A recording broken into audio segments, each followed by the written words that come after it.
nós, e nós reconhecemos que a sua grandeza, o seu poder, a sua soberania, reconhecemos que és Senhor no céu e na terra, e és Senhor deste lugar, e és Senhor dessas vidas, dessas pessoas, famílias, ó Deus, que estão neste lugar. Em nome de Jesus, Deus, nós colocamos diante do Senhor, submetemos a Ti, Deus, os nossos ouvidos nesse tempo, ó Deus, submetemos a Ti, Deus, todo o nosso ser, toda a nossa capacidade de compreensão, de entendimento, Deus, nós colocamos debaixo da Sua poderosa palavra, da Sua vontade, em nome de Jesus, e que a palavra do Senhor cause em nós, Deus, o impacto, a mudança e a transformação que o Senhor quer mudar em nós. Em nome de Jesus, nós oramos e Te agradecemos para todos sempre. Amém. Amém, queridos? Esses dias nós estávamos ministrando lá em iCamps e a gente usou parte dessa palavra aqui, que é sobre a mensagem da cruz. Eu passei em alguma parte dessa, conversando com os irmãos, falando com os irmãos sobre esse texto, e queria também conversar com os irmãos hoje sobre esse versículo. A Bíblia diz que Jesus ele é levado à cruz, vai para a cruz do Calvário, ele vai passar por algumas situações difíceis, e em vários aspectos. Um deles era o físico, porque ele estava sendo açoitado, humilhado, cuspido e machucado. E numa dessas situações que ele está passando por isso, as pessoas estão vendo, assistindo, olhando. Lucas capítulo 23 e Mateus capítulo 27 vai falar desse texto. A Bíblia diz que as pessoas vão ver Jesus passando por essa situação de humilhação, Jesus passando por uma situação de linchamento. As pessoas vão se comover com a situação dele e vão lamentar por aquilo que ele está passando. A Bíblia diz que algumas pessoas vão até chorar, e Jesus olha para elas e diz assim: por que choram por mim? Chorem antes por vocês, chorem pelos seus filhos, chorem pelas suas famílias. Porque se você soubesse o que há de vir sobre Jerusalém, se você soubesse o que está por vir sobre vós, vocês chorariam, vocês lamentariam, vocês pediriam perdão pelos seus pecados, se arrependeriam e chorariam e abandonariam os pecados de vocês e viriam um tipo diferente de vida. A Bíblia diz que Jesus conhecia o que estava por vir a Jerusalém. Quando Jesus entra no templo em Jerusalém, a gente vai ver a palavra dizendo que Jesus chorou quando Jesus chega na porta de Jerusalém e diz: Jerusalém, Jerusalém, quantas vezes eu quisera protegê-la, quantas vezes eu quisera agregá-la debaixo das minhas asas, debaixo da minha proteção, assim como uma galinha faz com seus pintinhos. Eu quis proteger, eu quis alcançar, eu quis salvar você, mas você não quis dar ouvido, você não sabe o que está por vir. Então a Bíblia diz que Jesus chora naquela hora. E quando Jesus está posteriormente sendo açoitado e humilhado, as pessoas sentiram e se comoveram com aquilo que Jesus estava sentindo, com as chicotadas, com os ferimentos. E então, por se lamentarem e chorar, Jesus diz: chorem por vocês, e chorem por aquilo que está por vir sobre vocês. Jesus está conversando com eles.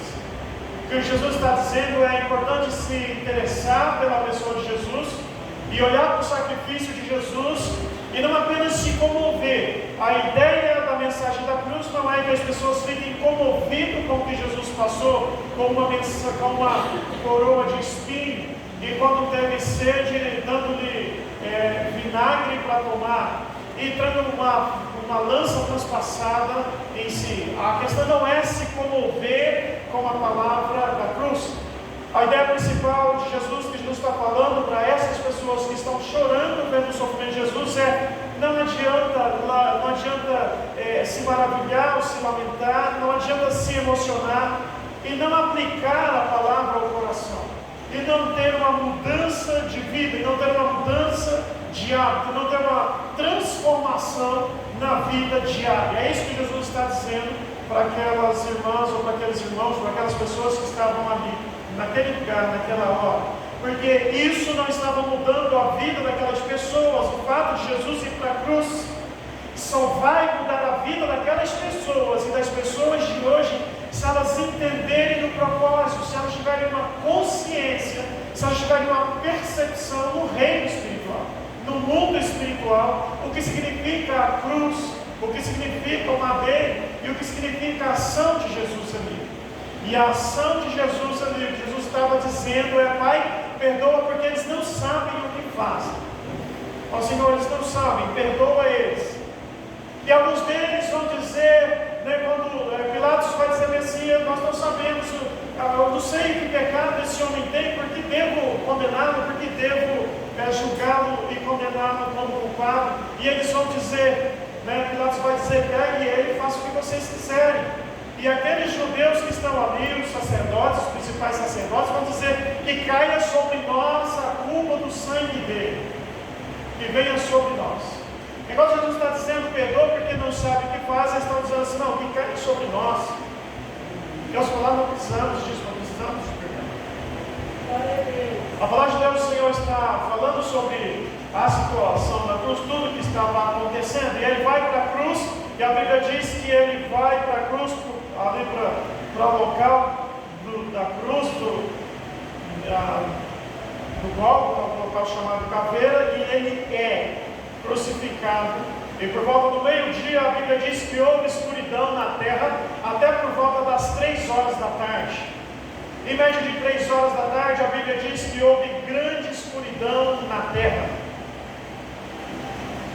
A Bíblia diz que algumas pessoas são colocadas do lado de Jesus, uma direita e uma esquerda, e um vai dizer: se tu és o Cristo, o Filho de Deus, salva-te a ti mesmo e salva também a nós. E o outro vai dizer: ainda estando nessa condenação, não temes ao Senhor. Nós, na verdade, deveríamos estar aqui, mas esse não tem culpa nenhuma, esse não deveria estar aqui. Senhor, lembra-te de mim quando entrares no seu reino. E Jesus vai olhar para ele e vai dizer: hoje mesmo estarás comigo no paraíso.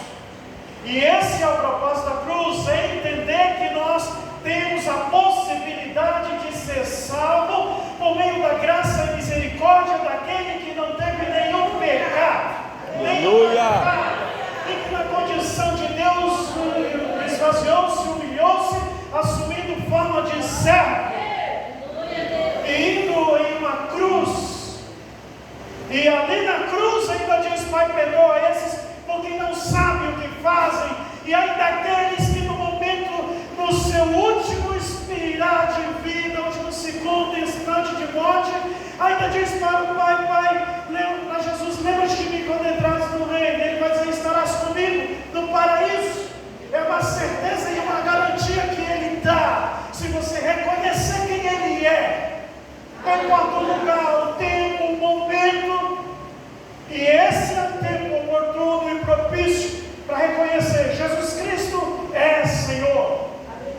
E Ele vai dizer: estarás comigo, não apenas no futuro, mas a partir de aqui e de agora. Aleluia. Você não precisa de mais nada para ser salvo. Você não precisa fazer sacrifício, você não precisa. A sua mente não precisa divagar em muitas questões. É só ouvir Jesus dizendo: estarás comigo no paraíso.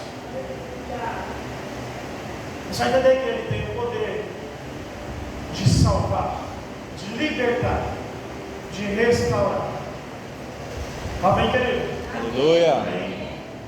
A palavra de Deus diz que Jesus estando ali, e as pessoas olhavam para Ele, as pessoas olhavam para Jesus.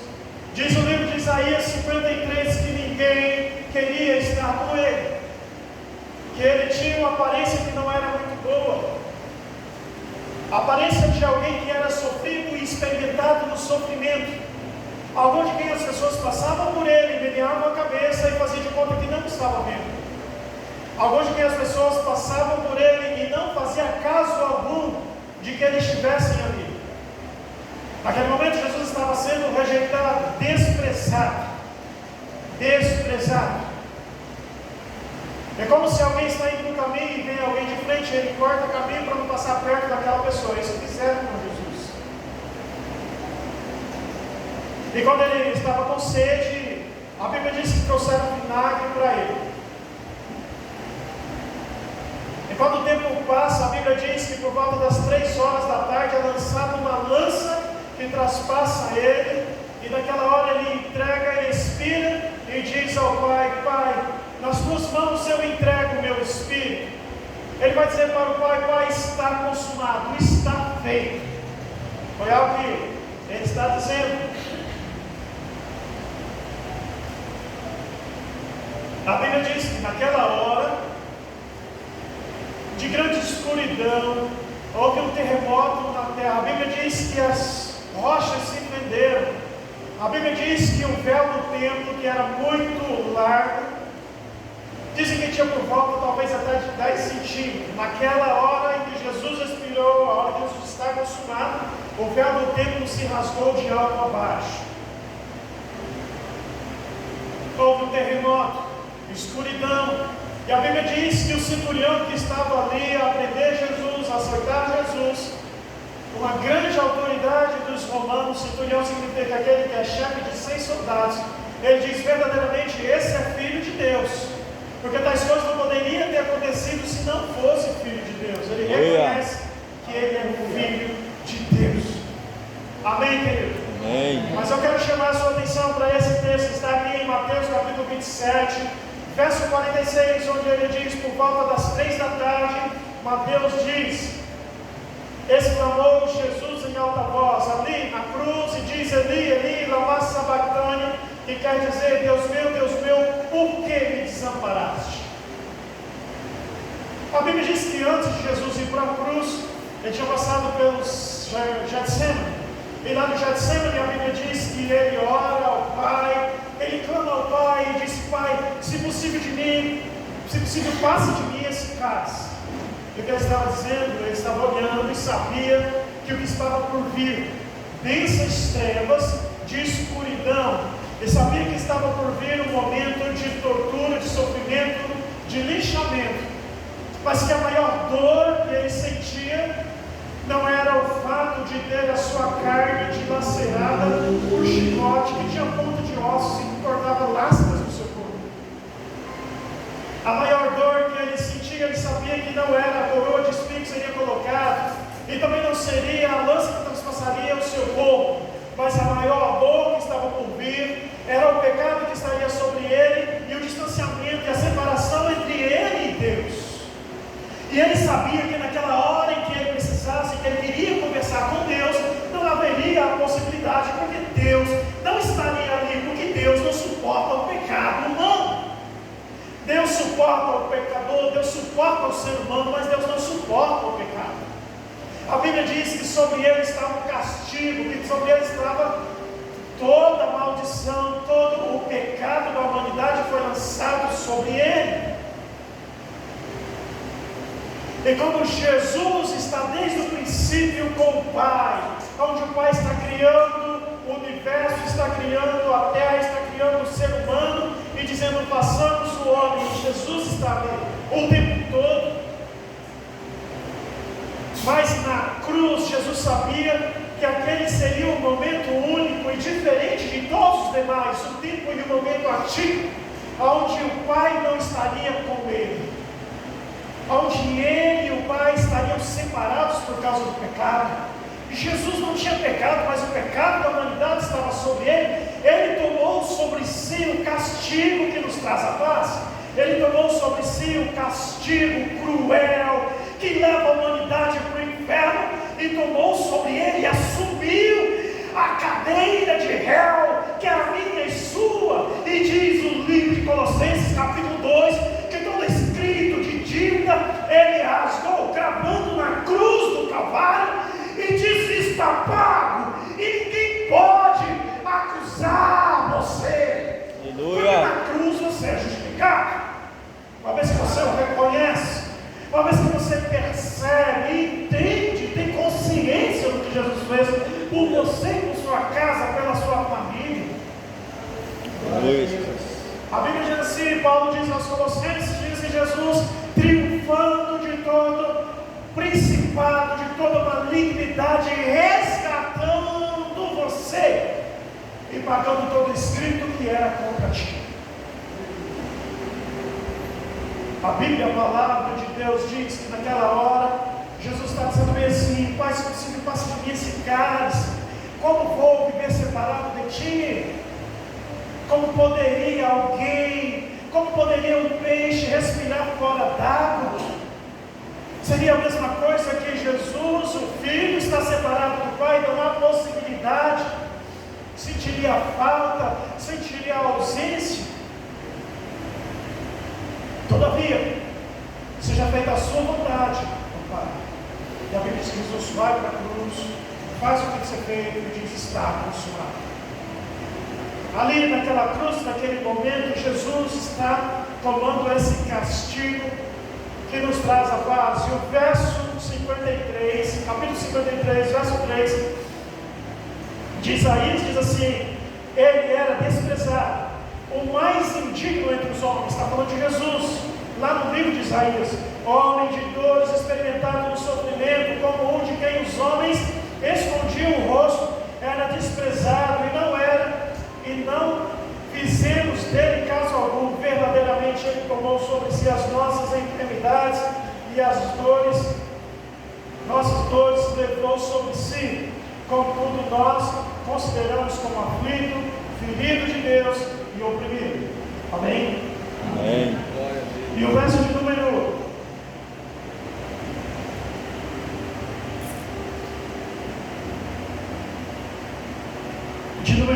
3 diz: ele era desprezado. A propósito da cruz é entender que todo pecado, ou toda condenação, Jesus já sofreu lá na cruz do Calvário.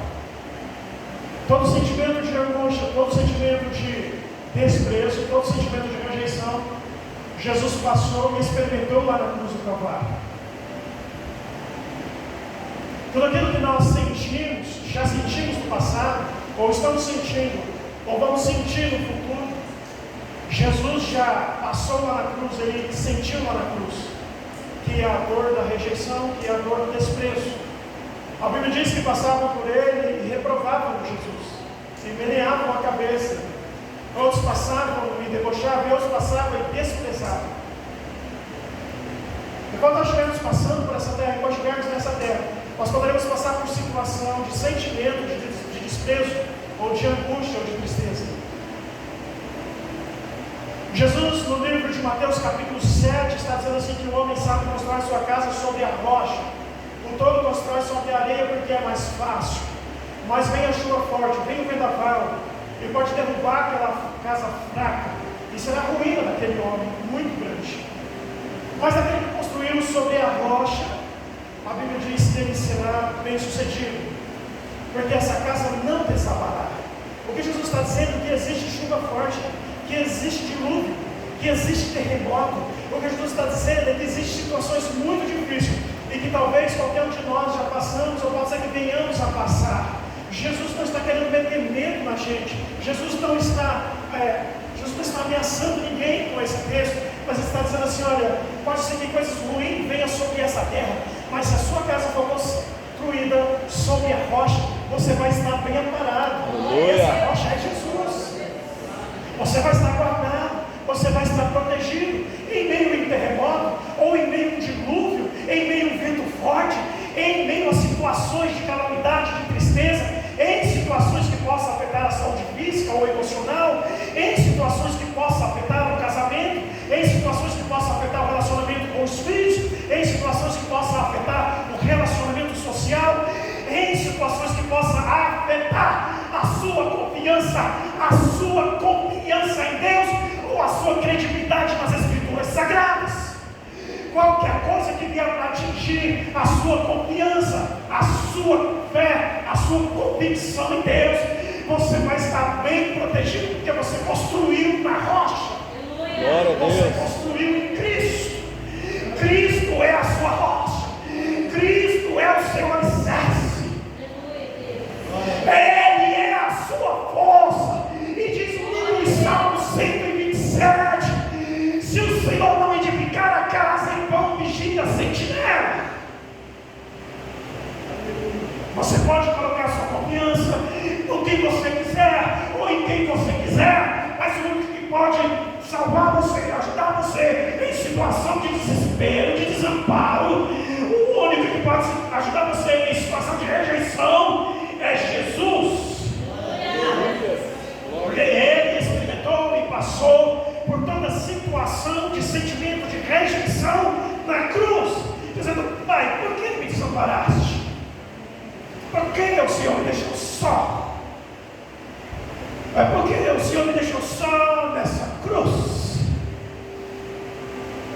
O que o Senhor está dizendo tudo isso é porque nós experimentássemos a cura do Senhor, experimentasse a saúde do Senhor nas nossas emoções, na nossa alma, nas nossas decisões, na mais profunda situação de calamidade, tivéssemos a consciência de que Cristo suportou na cruz a mais terrível sentimento, sensação de desprezo. E ninguém queria estar com Ele. E Ele vai dizer: Pai, se possível, passa de mim esse carro, a sua vontade seja feita. A sua vontade, Senhor. As pessoas fazem coisa para ter atenção do Pai. As pessoas fazem coisa para terem atenção de Deus. A Bíblia mostra pessoas querendo ter atenção de Deus. Olha, querido, nós precisamos ser entendidos, compreendidos, e entender que fomos curados pela palavra de Deus, e fomos curados por Jesus e curados em Sua palavra. Porque o inimigo pode usar o sentimento de rejeição, como tentou usar com o próprio Cristo, mas ele foi firme. A Bíblia diz que em tudo ele foi tentado, por isso, porém ele não pecou, ele não cedeu, ele foi firme, foi fiel. O inimigo usa justamente o sentimento de carência das pessoas. O inimigo usa justamente o sentimento de abandono, de desamparo, de rejeição. Nós temos na Bíblia pessoas que vão clamar a Deus e vão da maneira certa, e vão do jeito certo, mas temos pessoas também que vão do jeito errado. Ele quer chamar a atenção de Deus a todo custo, de qualquer forma, de qualquer jeito. Ele quer chegar até Deus, mas ele não quer conversar com Deus, ele não quer ir pela palavra de Deus, ele não quer ir pelos caminhos certos, ele não quer ir pelos preceitos de Deus. A Torre de Babel é um exemplo. As pessoas queriam chegar até Deus, mas sem conversar com Deus. Construir uma torre que chegasse até lá, e aí vem a confusão entre os homens e não conseguem construir a torre. Nós vemos um casal na Bíblia, no livro de Atos. Eles olham para Barnabé, e Barnabé sendo reconhecido pelos apóstolos, honrado pelos apóstolos, sendo um homem bom, um homem fiel, um homem temente, homem que serve de padrão, de exemplo de comportamento. Porque Barnabé era um cara otimista, um ofertante generoso, e contribuiu com grande generosidade. E eles achavam que aquilo é que atraía a atenção de Deus para a vida de Barnabé. Mas eles sabiam, disseram: vamos fazer a mesma coisa, vamos vender uma propriedade e vamos dar o valor para a igreja. Mas não vamos dar todo o valor conforme Barnabé fez, vamos dar parte do valor. E certamente a igreja vai nos enxergar, certamente os apóstolos vão nos enxergar. Tem pessoas que fazem qualquer coisa para chamar a atenção.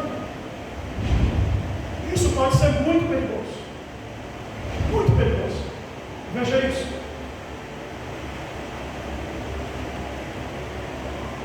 Vamos dizer que vendemos a nossa propriedade pela metade do preço, e chega lá na hora de entregar, Pedro diz: escuta, vocês venderam todo o dinheiro aqui. E ele diz assim: você não é obrigado a fazer isso. Ninguém pediu para você fazer isso. Você não é obrigado a dar disso. Mas se você está dando, você não é obrigado a dar uma oferta. Mas se você está dando, por que você está mentindo? Dizendo que é todo o valor da propriedade. Você não precisa dar nada disso, nem um centavo. Mas se você fizer, não faça com mentira. Seja verdadeiro, seja autêntico. Não faça porque isso atrai desgraça, isso atrai maldição, e não tem nada de bom nisso. É porque você mentiu, estaria perto dos rapazes, dos jovens que vão levar você, e você não está você na conta, porque você vai morrer agora, imediatamente. Porque você não mentiu a essa igreja, você não mentiu aos apóstolos, você não mentiu para mim, você mentiu ao Espírito Santo de Deus. Por isso você vai morrer agora.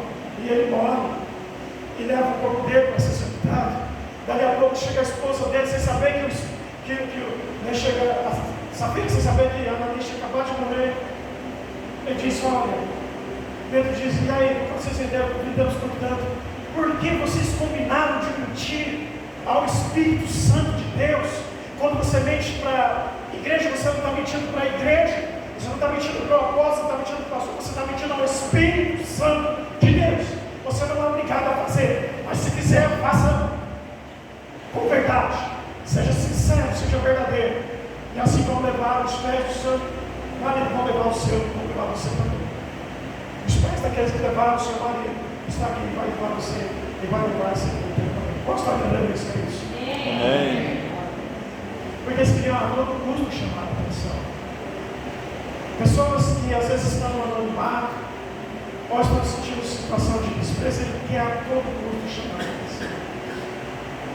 No caso disso, foi o caso de Absalão. Absalão só queria um beijo, um abraço do pai, ou de repente a mesma punição do pai, ou que o pai chegasse e dissesse: Absalão, eu estou vendo você, eu vi os seus erros, eu vou corrigir você. Que Davi chegasse e fizesse isso comigo. Mas Davi não fez. E Davi não disse: oi meu filho, bom dia, ou boa tarde. Meu filho, porque você fez coisas erradas?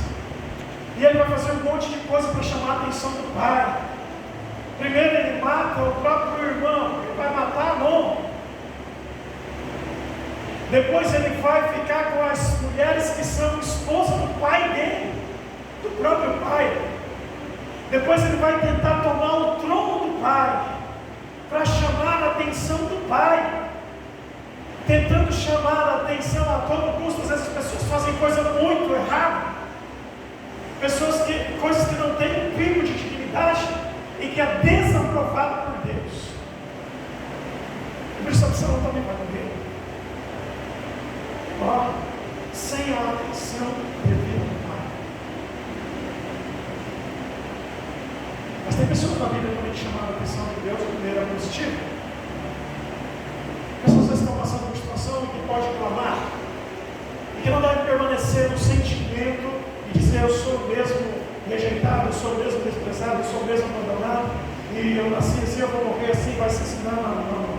Você vai ver, por exemplo, a vida daquele homem que sobe numa árvore, Zaqueu, não é? Que tem uma vida boa no sentido financeiro, de repente ele tem uma família boa no sentido de ter um bom casamento, no sentido de ter uma vida social razoável, mas a consciência dele não estava bem, porque ele sabia que ele estava em pecado, roubando das pessoas, extorquindo as pessoas. Ele sabia na consciência dele que ele não estava bem, porque não existia um ser maior com quem ele pudesse se comunicar.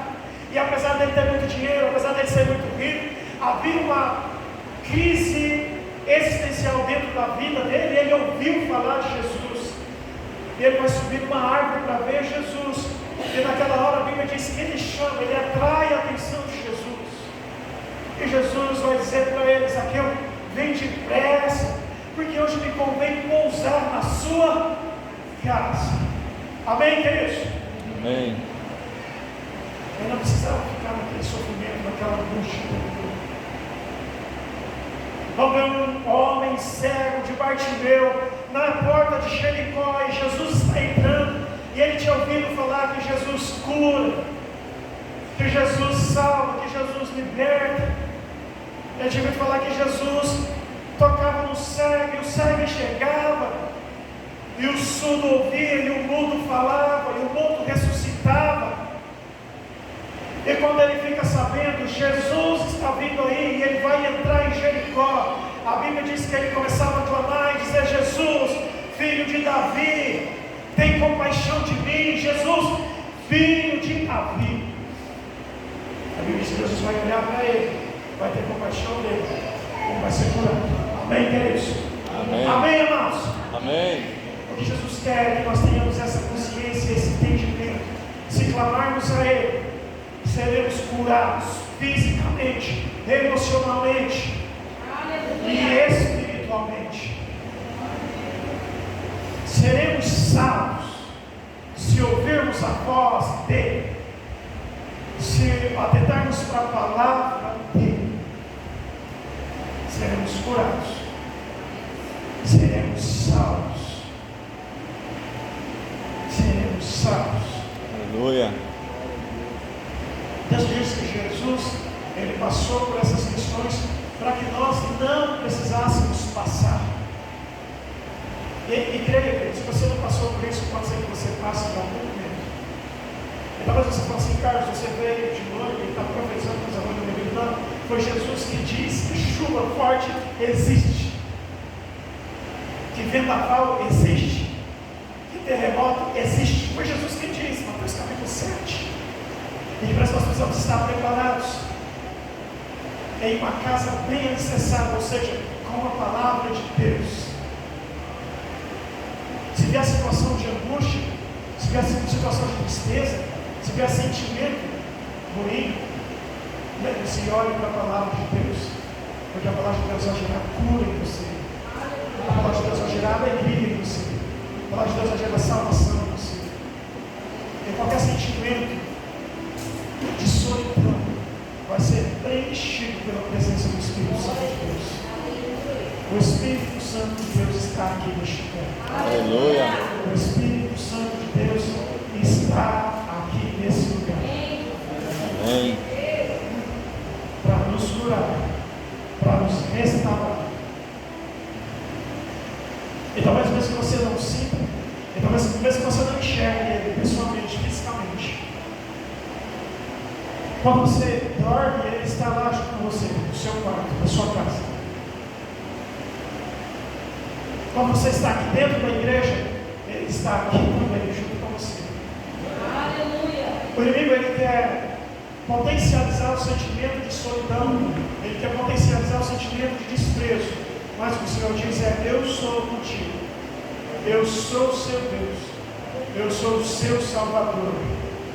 Eu sou aquele que morreu na cruz do Calvário, passando por todo o desprezo, para que você nunca estivesse só. Estou contigo até a consumação dos séculos, até o fim dos tempos. Eu estarei contigo. Eu sou o teu Deus, o seu Senhor, o seu Salvador. Eu sou o seu Deus. Eu sou o guarda de Israel, aquele que não dorme, aquele que não descansa, e que faz uma companhia, e que te ajuda, e que possa prover salvação, e que possa prover companhia, e que possa prover refrigério, e que possa prover alívio. Glória a Deus. Eu sou o seu Deus. Eu sou o seu Deus. Amém, querido? Amém. Com sua cabeça, feche seus olhos, quero orar contigo.